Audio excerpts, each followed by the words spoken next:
கர்த்தருக்கு ஸ்தோத்திரம். இந்த நாளிலும் தேவன் மறுபடியுமாக ஒரு புதிய நாளை கொடுத்து தேவனுடைய வசனத்தை தியானிக்கும்படியே உதவி செய்தபடியினால் ஆண்டவருக்கு நன்றி செலுத்துகிறேன். ஜெபம் செய்வோம். அன்பின் பரலோகத்தின் பிதாவே, சந்தோஷமான இந்த பரிசுத்த ஓய்வு நாளுக்காக உமக்கு நாங்கள் நன்றி செலுத்துகிறோம். இந்த நாளிலும் உம்முடைய வேதத்தை நாங்கள் தியானிக்கும் போது தேவ ஆவியானவர் எங்களோடு கூட இருந்து நன்றாக வார்த்தைகளை நாங்கள் படித்து புரிந்து கொள்ள தேவன் உதவி தரும்படியாக செபிக்கிறோம். ஒவ்வொருவரும் இந்த இருதயத்தை திறந்திரலும் நன்றாக விழித்து பார்த்து நல்ல செய்கை புரிந்து அதன்படி வாழ்க்கை செய்ய நீ உதவி தாரும். இயேசுவின் மூலம் வேண்டுகிறோம் பிதாவே, ஆமென்.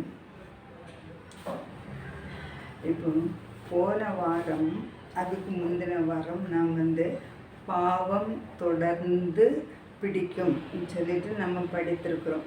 முதலாவது ஆதாம் ஏவாள் செய்த பாவத்தின் மூலம் தேவனோடு இருந்த தொடர்பு துண்டிக்கப்பட்டது என்று சொல்லி படித்தோம். அப்புறம் இரண்டாவதாக ஆதாம் ஏவாளுடைய பிள்ளைகள் அண்ணன் தம்பி காயின் ஏபேல் ரெண்டு பேருடைய வாழ்க்கையில் தேவனுடைய ஆசீர்வாதம் காயின் கிடைக்கவில்லை.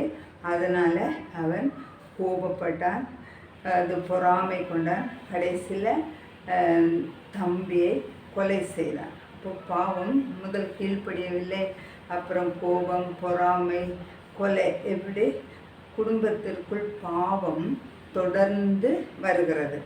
இன்றைக்கு நாம் படிக்கிற வசனம் என்னென்றால் ஆதியாகமம் 4ஆம் அதிகாரம் 19வது வசனம்.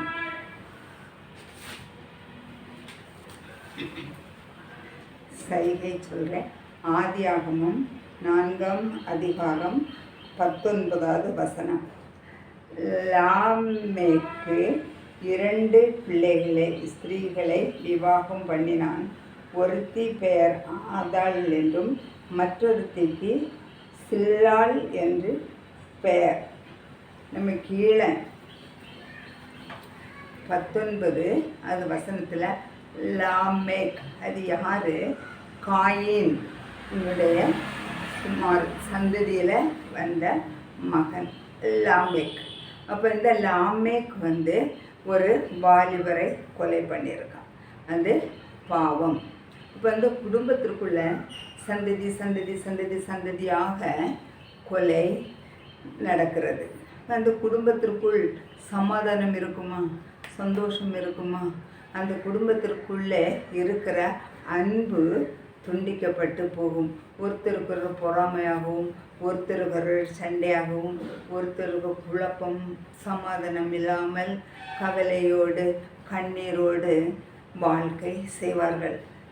சகோதரர்கள் ஒருத்தருக்கொருவர் அன்பு அங்கு பார்க்க முடியாது. ஏனென்றால் பாவம் தொடர்ந்து பிடிக்கிறது. லாமேக் ஒரு சகோதரனை, சொந்தம் குடும்பத்தில் உள்ள ஒரு உறவினரை, வாலிப பையனை கொலை செய்தான் என்று சொல்லி பார்க்கிறோம்.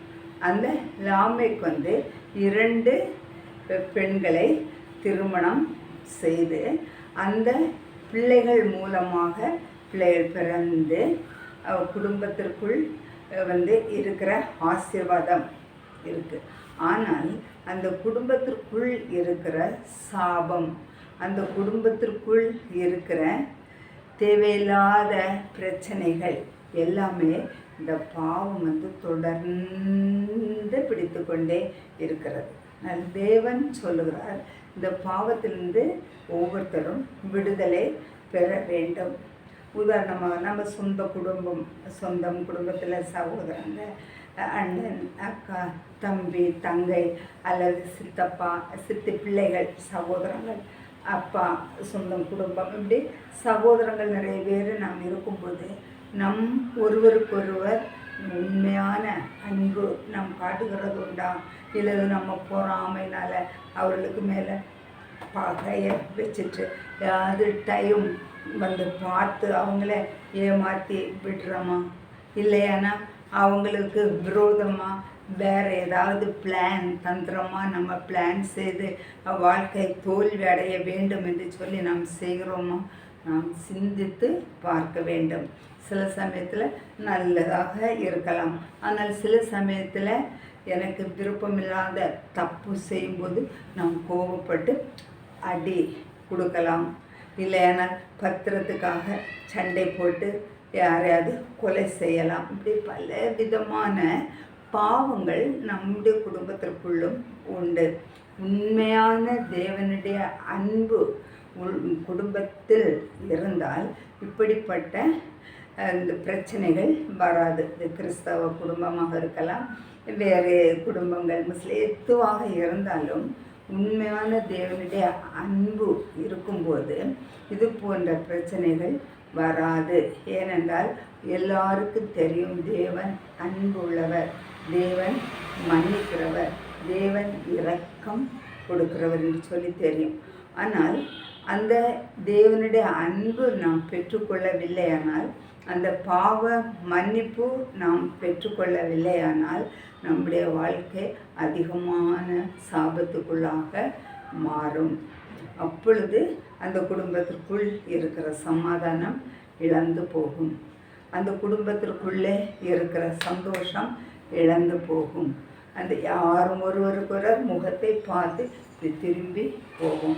ஒருத்தருக்கொருவர் பார்த்து சொல்ல சோமா நம்ம கேள்வி கேட்க மாட்டோம், வச்சுட்டு நம்ம போகிறோம். ஏனென்றால் மன்னிப்பு கொடுக்கவில்லை. சகோதரர்கள் ஒருவருக்கொருவர் மன்னிப்பு கொடுத்து சந்தோஷமாக வாழ வேண்டும். பாவம் தொடர்ந்து நம்ம சொந்த குடும்பத்துக்குள்ளே இருக்கக்கூடாது. அதை தான் தேவன் சொல்லுகிறார், ஒருவருக்கொருவர் அன்பாக இருக்க வேண்டும். இந்த பாவ வாழ்க்கையை விட்டுவிட்டு ஒவ்வொருவரும் பரிசுத்தமான வாழ்க்கை செய்ய வேண்டும். இது குடும்பத்துக்குள்ளே இருக்கலாம், இல்லைன்னா வேறு ஏதோ இடத்துல அது போன்ற பிரச்சனைகள் இருக்கிறதுனால யாரானாலும் சரி நாம் அந்த விரோதத்தை வைக்கக்கூடாது. தேவனிடத்தில் மன்னிப்பு உண்டு இல்லையா? அப்போ நம்ம மன்னிப்பு கேட்டு பெற்றுக்கொள்ளலாம். நமக்கு தெரியும், இயேசுவோடு கூட 3.5 வருடங்கள் சுவிசேஷ வேலை சேர்ந்து செய்யும்போது இருந்த பேதுரு அப்புறம் யூதாஸ் 2 பேர் இருந்தாங்க. 12 சீஷர்கள். அதுக்குள்ளே முக்கியம் இந்த 2 பேர்.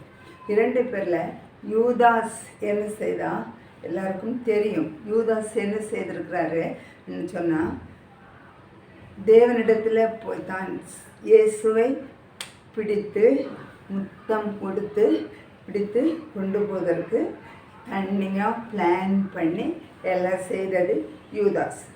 அப்போது இயேசுவை பிடித்து கொண்டு போகிறாங்க, சிலுவையில் அறையிறதற்கு இனிமேல். அப்போ பல கஷ்டங்கள் இதெல்லாம் அந்த யூதாஸ் பார்க்குற கூட இருந்து 3.5 வருடம் கூட இருந்து தப்பானது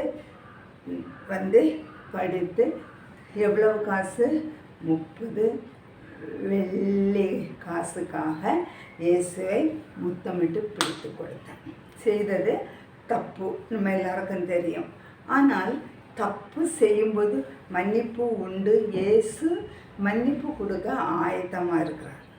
ஆனால் இந்த யூதாஸ் இயேசுனிடத்தில் போய் மன்னிப்பு கேட்கவில்லை. மன்னிப்பு கேட்டால் நிச்சயம் இயேசு மன்னிப்பு கொடுப்பார். ஆனால் யூதாஸ் மன்னிப்பு கேட்கவில்லை. தானாகவே யோசித்து தானாக பிளான் பண்ணி தானே போட்டு தப்பிலிருந்து மனம் திரும்பவில்லை. இயேசுவிடத்தில் போய் மன்னிப்பு கேட்கவில்லை. தானாக தீர்மானம் செய்து வாழ்க்கை கிடைத்தது. 2வது நம்ம பேதுருவை நாம் பார்க்கும்போது, பேதுரு இயேசு என்ன தப்பு செய்திருக்கு? 3 இடத்துல எனக்கு இயேசு இது யார் எனக்கு தெரியாதா? பேதுருக்கு இயேசு யாருன்னு தெரியாதா? தெரியும். 3.5 வருடங்கள் கூட சுவிசேஷ வேலை எல்லாவற்றிலும் இருந்ததுன்னு பேதுரு. ஆனால் கடைசியில் பிரச்சனை வந்த உடனே, ப்ராப்ளம் வந்த உடனே வாழ்க்கை வரக்கூடாது, பாதுகாக்க வேண்டும் என்று சொல்லி இது யாருன்னு இயேசு தெரியாதுன்னு 3 தடவை வித்தியாசமான இடங்களில் எனக்கு தெரியாதுன்னு சொல்லி மறுதளித்தான். ஆனால் இயேசுவை பார்த்த உடனே தான் செய்த தப்பு என்று ரியலைஸ் பண்ண பேதுரு ரியலைஸ் பண்ணினதுனால என்ன செய்த மிகவும் அழுது அந்த வசனம் சொல்லுது, பேதுரு மிகவும் அழுதான். பேதுரு மிகவும் அழுது இயேசுனிடத்தில் மன்னிப்பு கேட்டார். இயேசு உடனே மன்னிப்பு கொடுத்தார். அப்புறம் வாழ்க்கை முன்னேறி கடைசியில் என்னது சுவிசேஷ வேலை. அநேக ஜனங்கள் பாவத்திலிருந்து ஒரு தடவை சுவிசேஷம் 3000 ஜனங்கள் ரட்சிக்கப்பட்டார்கள். அப்போது பேதுரு வாழ்க்கை மன்னிப்பு கேட்கும்போது தேவனுடைய ஆசீர்வாதம் கூட இருந்து வாழ்க்கை உயர்ந்து. பட் யூதாஸ் மன்னிப்பு கேட்கவில்லை. அதன் வாழ்க்கையை தானாகவே போட்டு சிறந்துக்கணும். 2 வித்தியாசம். இதே போல தான் ஆதாம் ஏவாள் குடும்பத்திற்குள்ள குழப்பம் பிரச்சனை உண்டு. ஆனால் தேவனிடத்தில் அவங்க மன்னிப்பு கேட்கவில்லை. காயின் மன்னிப்பு கேட்டதன் மூலம் தேவன் அவனை கொலை செய்யவில்லை, ஒரு அடையாளம் கொடுத்து விட்டுருக்கு. ஆனால் வாழ்க்கையில் குடும்பம் சந்ததியாக அந்த பாவம் தொட்டு தொடர்ந்து வருகிறது. தேவன் சொல்கிறார், ஸ்டாப், இந்த பாவத்தை தொடர்ந்து செய்ய வேண்டாம், நிறுத்துங்க, ஸ்டாப் பண்ணுங்க, புது ஒரு வாழ்க்கை, ஒரு புது இருதயத்தை தேவன் கொடுப்பேன் என்று சொல்லுகிறார். ஆனால் ஜனங்கள் என்ன செய்யவில்லை? கீழ்ப்படியவில்லை, தேவனுடைய சத்தத்தை கேட்கவில்லை. மறுபடியும் போகும்போது அதிகமான பாவம் செய்கிறதாக நாம் வாசிக்க முடியும். 5வது அதிகாரம் ஆதியாகமம் 5ஆம் அதிகாரம் 6ஆம் அதிகாரத்தை நம்ம பார்க்கும்போது தேவன் அதிக வேதனைப்படுகிறார். ஏன்? இந்த ஜனங்கள் எல்லாம் எவ்வளவோ சொல்லி கேட்கவில்லை. அதனால தேவன் அதிக வேதனையோடு இருக்கிறார். இதோடு நம்ம முடிப்போம். அடுத்த தடவை அந்த வேதனை மூலம் என்ன நடந்ததுன்னு சொல்லி நம்ம பார்ப்போம். இப்போ நாம் கடைசியாக படிக்கிறது என்னவென்றால், நாம் ஒருவருக்கொருவர் மன்னிக்க வேண்டும். நாம் ஒருவருக்கொருவர் தவறுகளை ரியலைஸ் பண்ணி தேவனோடு பேசி அதோடு அந்த பாவத்தை நாம் நிறுத்த வேண்டும். அதை தான் தேவன் சொல்லுகிறார். பாவத்தை ஸ்டாப் பண்ண, கண்டினியூ பண்ண வேண்டாம். நம்முடைய பாவம் தொடர்ந்து குடும்பத்தில் வரும்போது வாழ்க்கையில் சமாதானம் இல்லை, வேதனை, கண்ணீர் இல்லாதபடி சந்தோஷமாக மன்னிப்பு கேட்டு ஒருத்தருக்கு ஐக்கியமாக அன்பாக இருக்கும்போது தேவ சமாதானம் எப்போதும் சொந்தம் குடும்பங்களுக்குள்ளே இருக்கும். தேவன் இந்த வார்த்தைகளை ஆசீர்வதிப்பாராக. அன்பு நிறைந்த நல்லாண்டவரே, சந்தோஷமான இந்த நேரத்திற்காக உமக்கு நாங்கள் நன்றி செலுத்துகிறோம். ஏசப்பா, நாங்கள் இந்த குடும்பத்துக்குள் இருக்கிற பாவம், தொடர்ந்து வருகிற பாவத்தை பற்றி படித்தோம். நாங்கள் ஒவ்வொருவரும் எங்களுடைய தவறுகளை ரியலைஸ் பண்ணி ஒருத்தருக்கு ஒரு அன்போடு மன்னிப்பை பெற்றுக்கொண்டு வாழ்வதற்கு ஆண்டவர் உதவி தாரும். யூதாசை போல நாங்கள் தீர்மானம் அப்படி பண்ணாதபடிக்கு பேதுருவை போல நாங்கள் இயேசுவிடத்தில் மன்னிப்பை கேட்டு நல்ல ஒரு வாழ்க்கை செய்ய ஆண்டவர் உதவி தரும்படியாக நாங்கள் ஜெபிக்கிறோம். சொந்தம் குடும்பங்களுக்குள்ளே இருக்கிற குழப்பங்கள், கண்ணீர், வியாதி, சோர்வு, பண கஷ்டங்கள், கத்தவை குழந்தை இல்லை கஷ்டங்கள், திருமணமாகவில்லை வேதனை, பல விதமான சோதனைகள் இருந்தாலும் தேவன் ஒவ்வொரு குடும்பத்திலும் கூட இருந்து தேவன் ஆசீர்வதிக்கும்படியாக நாங்கள் ஜெபிக்கிறோம். எல்லாரையும் தெய்வந்து மன்னிங்க. உலகத்தில் பாவம் செய்யாமல் பரிசுத்தவான்கள் இல்லை. தேவன் தயவாக இறங்கி எங்களுக்கு மன்னிப்பை தந்து எங்கள் ஒவ்வொருடைய வாழ்க்கையும் ஆண்டவர் ஆசீர்வதிக்கும்படியாக கேட்ட வசனத்தை நாங்கள் மறக்காதபடி சொந்தம் இருதயத்தில் நாங்கள் அதை பதித்து வைத்து அதன்படி நாங்கள் வாழ்க்கை செய்ய உதவி தாரும். இயேசுவின் மூலம் வேண்டுகிறோம் பிதாவே, ஆமென். தேவன் ஒவ்வொருவரையும் ஆசீர்வதிப்பாராக.